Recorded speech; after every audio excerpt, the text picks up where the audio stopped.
What's up, YouTube? This is Iron Death Official here. In this video, I'm wanting to give you guys a showcase of my musical equipment because I love music with a passion. Music is my passion. I love music. It helps me a lot. And throughout the years, it helped me emotionally. And there's just nothing like listening to music and going to watch the shows of your actual favorite bands. I've seen Iron Maiden 3 times, Judas Priest twice. I took my wife to 4 concerts already. We went. I got her to watch Iron Maiden once, Judas Priest once. We went to go see Pearl Jam, and we actually got to see all 3 of those in one entire in the span of 1 month. Uh, and then last year for our wedding anniversary, we watched. It was a triple concert. We went to Dallas for our 3rd anniversary. We went. It was a triple header, so it was 3 concerts in one night. So it was the Metallica World Tour for the new album, the yellow one. I'm sorry, Metallica, I can't remember the name of that album. But the first opener was Mammoth, which is the son of Eddie Van Halen, and let me tell you, holy shit, that was fucking amazing. Then was the reason I wanted us to go to this concert. The second band that played. Sorry for all you original fans. I know it's not the same, but I wanted to go see them really bad because of, you'll see another guitar of why I wanted to see it. But we went to see Pantera. They were the second band that played because I really wanted to see Zakk Wylde. I grew up with Zakk Wylde, Randy Rhoads, and Tony Iommi playing guitar. All 3 actually played for Ozzy Osbourne. Well, one played with because they were in the same band together, and then the other 2 were recruited by Ozzy. But anyway, then Metallica played. So, dude, this concert was 5 hours, like 5.5 hours long. It was wild, and I fucking loved it. It was amazing. But I guess let's just go ahead and get started. This is my jukebox, and just like the last packs of my One Piece openings, that is the fan-made vinyl of Mario Kart 64 soundtrack. This is my Marshall. It is, I guess some of you will tell me in the comments it's not a real Marshall. You can go ahead. It's not going to hurt my feelings. I bought this at the time when I was only making $10 an hour working at Ace Hardware. It is not the head. I bought the cab back when I was making $10 an hour. At this time, this cab was brand new. Guitar Center and Marshall were just starting to sell these. It was only $250. It is the code 212. It is called the 212 because it's a starter set and it's got 2 12-inch speakers in it. For $250, that's pretty good for a Marshall because even your actual real 2x12 Marshall cabs still go for like $1,000, which, yes, I know it's a Marshall, but at the same time, I see it just like every other companies like Sony, like you're just paying for a brand name. Just like DeWalt. Do not crucify me, all the Tool fans. And I'm not talking about the band. I mean like people who love using power tools. I love power tools and stuff, but Ryobi makes the motors for DeWalt, so DeWalt's just overrated and overpriced to me. But anyway, that's the 212 cab. The code 100H head that I believe I bought at the beginning of last year. Took me 6 months to pay it because even then used was still going for the price of it brand new. It was like $500 I paid for it. Actually, yeah, it was like $500. I think it was $500 when it came out, and I still paid $500. But at the same time, at that time, they were already discontinued, so it's fair. And it was in perfect condition and actually came with its foot pedal, which just switches the 100 channels that it has anyway, which I don't use because I'll show you why later. And just as a little thing here, like, these are little replicas of my favorite guitarists. There's the Dean from Hell, which is one of the fan favorite guitars of Dimebag Darrell, rest in peace. The man who got me into playing guitar when I was a kid in the first place, the great Tony Iommi. Zakk Wylde, who was recruited by Ozzy later into Ozzy's career with his solo band. The little baby Marshall. It's got, I don't even remember how many inches that speaker is. I think it's like a 2 or 3 inch. I bought this when I was over the road as a truck driver. And Randy Rhoads himself. This one's even a closer replica to the way the original one even has the gold lettering where it says Jackson, if you could even see it. I'm sorry, this jukebox is kind of lighting everything up. And then here we have the Vox UK edition. I forgot the full name of the amp. I'm sorry. I don't remember the actual full name. It's a Vox. It's a 10 inch. I put an Iron Maiden sticker or decal on it. And on the other side, I have another Iron Maiden decal that has an Eddie version of Steve Harris on the bass. And let me get these two little things out of the way. This is my bass guitar amplifier. You know, I'm mainly a guitarist. I didn't want to spend half a fortune on a bass guitar and an amplifier because I didn't know if I was going to enjoy it. I enjoy it. So at some point I'm going to sell this. I know I won't get anything, maybe 20 bucks, maybe less. But I'm going to actually buy an actual bass amp. It's not going to be as tall as my Marshall. Maybe half the size. I don't know. I'll probably still get like a 2x12 anyway. I'm thinking of maybe that Vox, or I don't know, maybe go ahead and I guess be basic like everyone else and get an Ampeg. Which I guess Ampeg is the Marshall of bass amps, but I don't know. We'll see. It'll probably be a while before I do it, but this is my bass amp. This is my pedal board. I started off where connected directly to the amp is my Boss Noise Gate NS2. Right after that is the Walrus Audio overdrive. I forgot the name of which version of the overdrive it is, but oh my god, when I play my Zakk Wylde Les Paul, dude, it's insane. This thing is insane. Here's I forgot the name of the brand, but it's an Inferno. It's also an overdrive.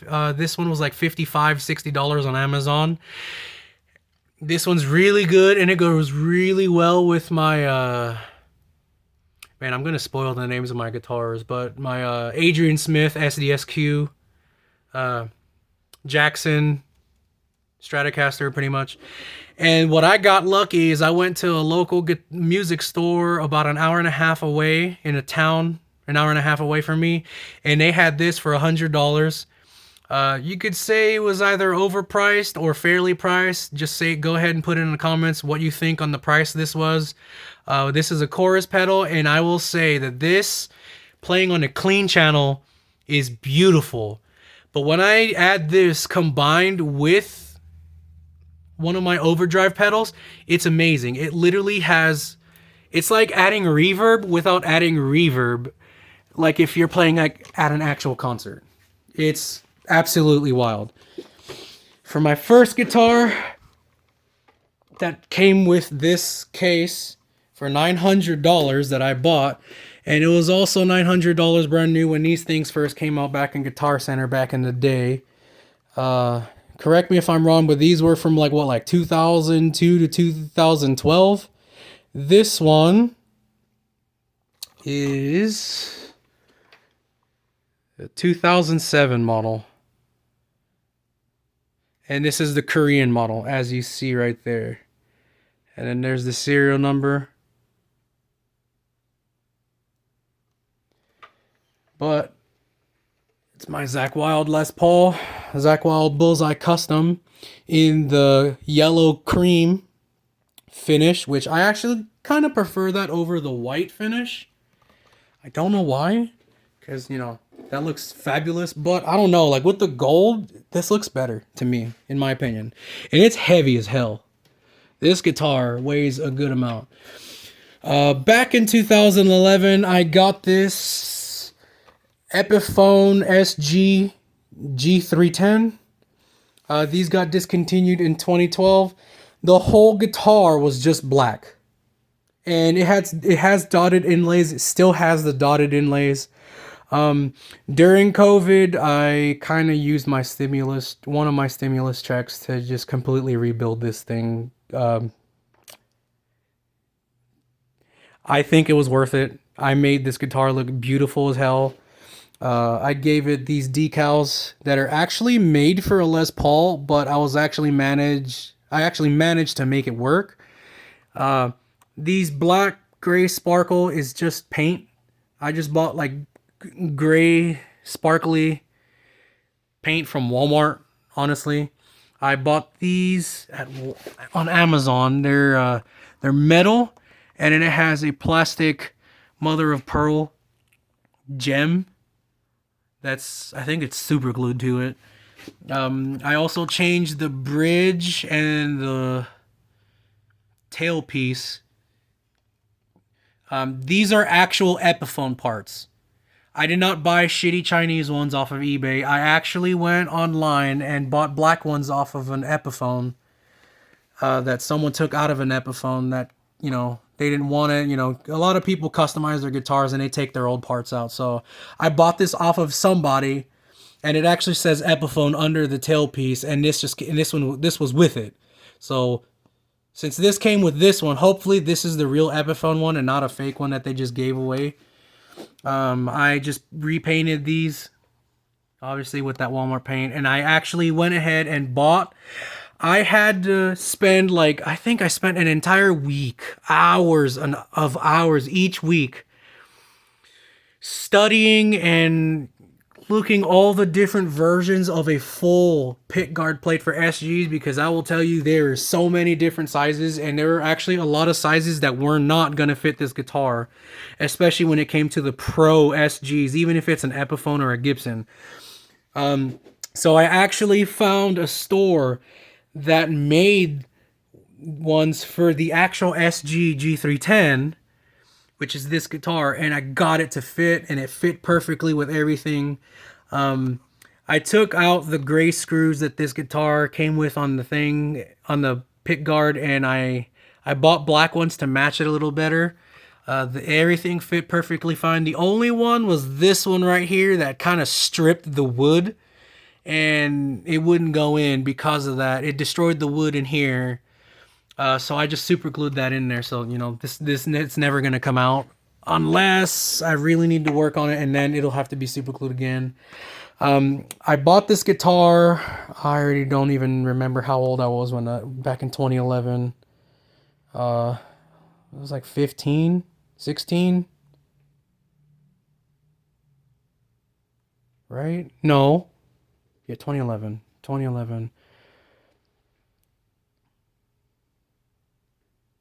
16, 17. 16, 2011, I was 17. I was 17 in 2011. Well, I was 16 turning 17. I think I bought this while I was still we got this guitar when I was still 16. I bought this because, Tony Iommi, but I've been playing guitar since I was 10, so I've been playing since 2004. Got my first guitar in 2004. I bought these cross inlays because of Tony Iommi himself. I'm sorry this video is going to end up being long because I'm only on the second out of 8 guitars. I bought these inlays. They're not real inlays. They're just stickers because, I didn't have the money at the time. Definitely with COVID and making $10 an hour nowadays hardware, I couldn't do that. I couldn't take it to a shop to actually have real inlays put in this. So I bought these off Amazon. It was like $10. But I wanted to make my own version as a homage to Tony Iommi and the old boy guitar, which is this one right here. Wanted to make my own version, but I wanted it to be mine, not a copy. So the only Tony Iommi thing about this guitar is the inlays. Everything else I did myself. I repainted all that. I even changed those peg knobs right there. I bought this at a website called Thalia Capos, and oh my god, it's amazing. They sell really good quality stuff. I bought this sticker right here you see on Amazon as well. This was already there because it's an Epiphone guitar. And on the back of it, I added these stickers. And just in case, because if I do want to do music on the channel, or if I'm in a band and we ever somehow, it's probably never going to happen. But just in case, if we ever get popular and I end up wanting to collab with Epiphone and sell replicas of my guitar, my initial is right here. So this is a one-of-a-kind custom SG G310 that I built myself, or rebuilt out of the old guitar, because that guitar was already 10, 11 years old by the time I did this. And it was pretty bad, actually. And then here is my West Creek Revenge, which is just a copy of the Epiphone Gibson Explorer. I got it in the Purple Burst. I made a review of this guitar, so I probably won't showcase this one too much, especially because it's still bass. I haven't started customizing it yet, but it is a beautiful guitar. It is tuned on D standard right now. There's the serial number, which I don't know what the serial number would actually mean on this, because this is not a real guitar brand, where the first number right there that would say 24 would say it's a 2024 model, but it shouldn't, because I bought it in 2023. All right, no, never mind. Oh, wait, never mind. I'm dumb. I bought this guitar for my birthday this year, and it was in September. So yeah, this is a 2024 model. So I guess my little thing there didn't make any sense, I guess. My most expensive guitar is coming up next. And I'm still salty at you, Jackson. It didn't come with a case or even a gig bag. The one that I was actually about to buy this one. Dean was getting ready to make orders on making these, but I got this instead. Don't crucify me for getting this one over the Dimebag Darrell. The reason was I actually made the order on the Dimebag Darrell, but according to Guitar Center, I ordered this back in like June, and Guitar Center was like, this is gonna come out in November before you even receive it. It's gonna be like November before they start shipping out. And I'm like, I don't want to wait 5 months. Like, what the hell? And literally 2 weeks later, I saw this one back in stock. Like, this was already sold out. It was already sold out. And then it just, all of a sudden, 2 weeks later, came back out. But this was last year. This was during 2023. This is the guitar I bought myself for my birthday in 2023. It was about... No, it was July. It was the end of the July when I ordered the Dimebag Darrell. And then it was like mid to end of August when I saw these back in stock. I think it was, actually, no, it might have been early August. By the time it was September, which is when I ordered this, you could go to Jackson's website. They were sold out. You go to Guitar Center. They were sold out. You go to Musician's Friend, which is just an alternate version of Guitar Center. It was sold out. You go to Reverb. They were for sale, but way the hell too much, because Reverb, I'm sorry if any of you are from Reverb, but if you sell guitars at a fair price, this is not to you. This is to the people who buy them and want to sell them at triple the price. No, that shit was too expensive, especially because it's only the Indonesian model. It's not the American one. I'm not buying an Indonesian model for like $4,000. You guys are crazy. And it's the same thing with these Zakk Wyldes. Like, some of y'all had these on Reverb in terrible condition, especially compared to that one I bought. Really, really bad condition. It was chipped. There was cracks. There is even a small crack on the neck. And you had it for like $1,400. Like what the hell? Anyway, this is my Jackson RR3 Pro Series replica. And I'm not saying replica because this came off of eBay. It did not. I found this from a music store online that actually had one left in stock. So as far as I know, in the entire country, of the United States of America, this was the last guitar online. Or even physically at a store, as far as I knew. So I went ahead and canceled the dime bag and ordered this and got it literally the week after. I'm happy, but I also kind of regret doing that because I really, really wanted the dime bag a lot more. But because I grew up listening to Randy, no, I'm not old enough that I listened to Ozzy and Randy whenever they started out. No, I'm only 30 years old. It's just when I was a young teenager, I went to Walmart and got the Randy Rhoads tribute album, which some of you will say Walmart albums are censored. This one was not. It's Ozzy Osbourne because Ozzy Osbourne tells everyone to go fuck themselves. So it was not censored at all.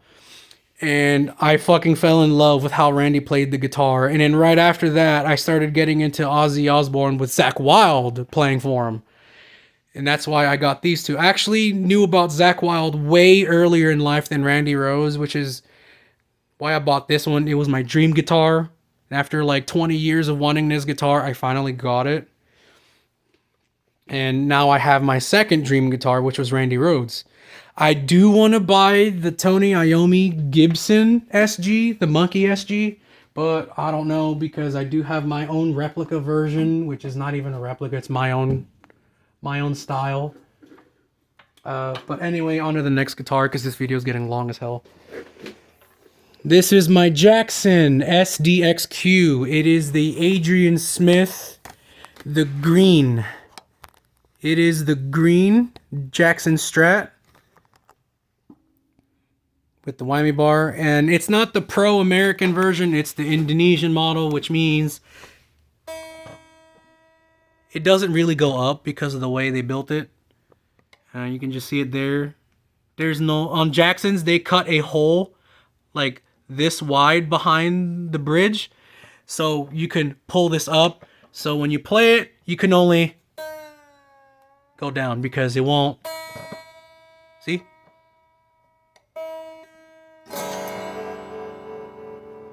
That's literally how high you go.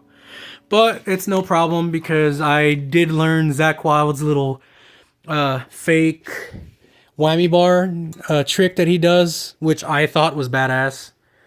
Iron Maiden's one of my most favorite bands. I actually would say tied on first place, Iron Maiden and Judas Priest are my number ones. I love them to death. Those are the two bands that I'll never get tired of listening to their albums over and over and over every day. And just like I said with my SG, it's got Adrian Smith's autograph printed on there. And just like the Zakk Wylde, it has a little picture of him playing the guitar. The Dimebag Darrell has the same thing where it has a little picture printed of Darrell playing the guitar himself on it, just like Zakk's. And anyway, I leave that Adrian Smith on E standard because I love playing along Iron Maiden songs, and if I leave it on E standard, it's perfectly fine. This one, I guess you guys can question if you like it or not. You could hate it, you could like it. This was also part of the second stimulus of the guitars. I used the majority of it on the SG, and then I used the other portion of it on this one. Some of you already know what this is, and you're probably going to hate me even if it's the $200 version of it. This is the Slash AFD Les Paul. Back when they brought them back out during COVID, and they did a really bad quality control because, as you see, it's got the stupid rosewood neck where they didn't use the wood finish to make it look like it was ebony, because I saw like the 2017 2016 models of these where the neck was actually kind of darker, like the Les Paul, or like that like those others right there. Yeah, they didn't finish, like it's super dry. But I guess it's also because it's just a special too. It's not the actual, even the $900 Epiphone, or I guess $700 one now. I mean, I loved it. It was my first signature guitar that I bought in my entire life. Actually, my wife and I bought this together. It was like a little gift to myself and a gift from her to me, because at the same time I wasn't making very much money and I really wanted another guitar, because at the time the SG was the only guitar I had. And I was tired of tuning the hell out of it all the time, from going from E standard to D down to C and then going back to going back to E, and just, continuously swapping all the time. What I did to this, obviously you see the sticker decals. Just like the SG, I bought these gold metal knobs with a orange amber pearl gem that's glued to it. I really wish I had a Dremel so I could have done this job a lot better. But I wanted to add a pick guard, which, yes, I guess you can say I butchered the guitar, because I actually drilled into this to actually fit this thing on there. I just didn't have the time at the time to get the actual piece that goes all the way around, where you drill it over here. Yeah, and I think I used a knife or a scissor here. I was trying to borrow a Dremel off of someone, but no one I knew had one. I didn't want to buy one for like $100. And I also didn't want to buy a shitty one off Amazon for like 20 bucks. But yeah, you can go ahead and roast me in the comments. You either like it or you're going to hate me for this guitar. I bought these inlays on Amazon as well to kind of go with the little gimmick of what I was going. And just like you see with some of these guitars, they'll have a pick that's color coordinated. There's the slash autograph and picture. I took off the old tuners off of it and bought these gold ones with the orange, red, amber knob, peg knobs, whatever you call them. And then I bought this Thalia Kapos truss rod cover. Like I said, with the SG, it's beautiful and I love it. And it's actually what got me to want to customize it. I say I did the top half a lot better than the bottom half. But I didn't mess with it electronically because I don't like doing that. So it's still got the tuner built into it. I never messed with it at all. So that's always just going to stay there. That's always going to stay there. Okay, so this is where I'm done showcasing what the hell is happening. My stand is flipping my stuff around. Something got loose here.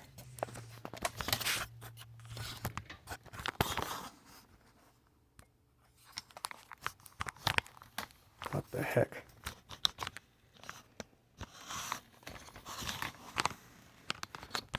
Yeah, I don't know. I don't know. Something got loose here and whatever. Anyway, like I said, I bought a budget bass guitar and I just smacked it on the arm of the couch. Just like the amp. It's a Glarry. Some of you will actually say, hey, somebody stole ESP's look. That's exactly why I bought it. I wanted to have a nice looking bass guitar without paying $700 for an ESP bass. This as a set with the amp and everything, I think it was like $100 something. It was like $110 on Amazon, but they wanted to charge me $30 shipping, which, yeah, screw that. So I paid $140 and some change for this thing. It's actually nice, and it weighs like a paper, which usually you would think would be bad for a bass because, they have much stronger tension on the strings compared to an electric guitar or just a regular guitar in general. No, this actually holds up. But to be fair, I have this tuned on D standard. Mostly because I bought this because I wanted to play along with the bass riffs from the Doom 1993 and Doom 2 games. So yeah, there's that. Because pretty much almost every song is pretty much tuned into D standard. Especially if you want to go off of the first song from the first level. Oh man, I'm already forgetting the name of it. It's the original map from Doom 1. I did that. I copied, or I did my search on all that to see what everything was at, and that I found that everything's on D standard. And the final guitar, it's also an off-brand, which is why I'm kind of just tossing it. Please don't crucify me for tossing a guitar. This is a Stadium Dreadnought. It is a third-party guitar brand. If you guys know this video game company store called Vintage Stock, it's one of those retro gaming stores that sell older consoles, older games. They sell vinyls, cassettes. They sell books, comic books, movies, DVDs, card games, all kinds of the nerd's wet dream kind of stuff. This is the brand they sell. They sell acoustics, electrics, and bass guitars. Their electric guitars are either a Stratocaster ripoff. What's the other one? It's the Telecaster. So they have two styles on the electric guitars. It is a Strat or a Tele. They go for like $150. This was $130. They also have the bass guitars, which is also just a Strat bass. And those are going for like $180, I think. Because honestly, the hardware and those look a little better than even in their electric guitars. And just like I showed you, color coordinated. The orange guitars got the orange pick. The blue guitars got the blue pick. The bass used to have a yellow pick. I don't know where it went. And I used to have, oh man. I don't know how long that was out of focus. I'm absolutely sorry. But the Adrian Smith used to have a green pick, but that pick was super bendy. And I do not like picks that bend. I like really solid picks that are also thick. So my actual guitars that I play, which is the Randy, the Adrian, the Zakk Wylde, and the SG, all have these, which I actually have a pack of unopened ones. I have these. This is what I use. Actually, this is the other style that I have. Never mind. I use two different styles, but the other ones, I guess let me grab, it might be the same one. It might be the same one. If it'll focus, come on. Focus. There we go. Oh, dang it. There we go. That's what I use. It's thick enough. If you guys want to know my style and how I play, everyone plays like this, right? Yeah, I play like this. So it's heavier for me. The guitars chug way more this way. And when I sweat, the pick doesn't fly off my hands. But anyway, I actually completely forgot I have one more amplifier to show you guys. I forgot I had 5. Only one is just an actual big one. The other ones, their other ones are small, as you saw. And what I got for Christmas like 3 years ago during COVID is this Black Star Def Leppard one, which has like a 5 or 6 inch speaker, something like that. I love it. That's my collector's edition that I don't use. I've used it a couple times and now it just sits. Just like the other 3. The only one I actually use is my Marshall because I actually like getting really loud with it. Sorry for my mess, but I play with that stereo system right there, which is almost as tall as that. Like the stereo, the speakers to the stereo go to like right here. Because obviously the head unit doesn't count. The stereo has, it's 2 of those speaker cabinets, and the head unit is just right there, and then the other speaker cabinet's right there. So I will play the music off of the stereo really loud, and I'll have this really loud, and I'll just go with it. And it's awesome. Makes my ears ring every now and then. But, music is music, shit happens. Anyway, that's my showcase on everything I have. I'm sorry that this video is 35 minutes long. Jesus Christ. Wow. That's crazy. Well, please make sure to like, share, and subscribe. This is my music setup that I have for now. I will get more pedals later in the future, but right now I'm focusing on trying to buy another vehicle. Until next time, this is Iron Death Official signing out. Peace out, guys.